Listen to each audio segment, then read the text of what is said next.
In today's video, I'm going to teach you how to publish website in Cardco. By the end, you'll know exactly how to take a simple card page from the editor to a live link you can share with anyone. Start by heading to card.co and logging into your account. Once you're in your dashboard, look for the New Site button. That's where we'll begin. For this walkthrough, we'll create a fresh site so you can see the full publishing flow from start to finish. Card will offer templates, but to keep things straightforward, select a blank page. A blank canvas is perfect if you want full control, and you can always add elements and styling later. If you prefer a head start, feel free to pick a template instead. The publishing process will be the same. You'll now be in the card editor. When you're ready to publish, open the menu. It's the small icon in the corner of the editor interface. From there, choose Publish.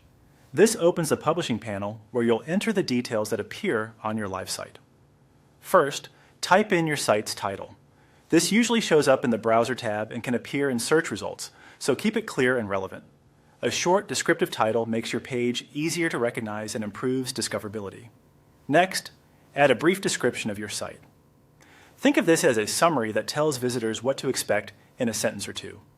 It can also serve as a meta description for search engines, so keep it concise, meaningful, and written in natural language. Now set your site's URL. For a card subdomain, use only lowercase letters, numbers, and hyphens, and make it at least 3 characters long. Aim for something memorable and easy to type. If the name you want is taken, try small variations, or add a short keyword. Card will let you know if the URL is available.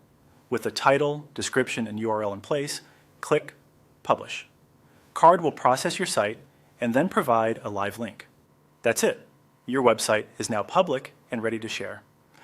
Open the link in a new tab to confirm everything looks good on desktop and mobile.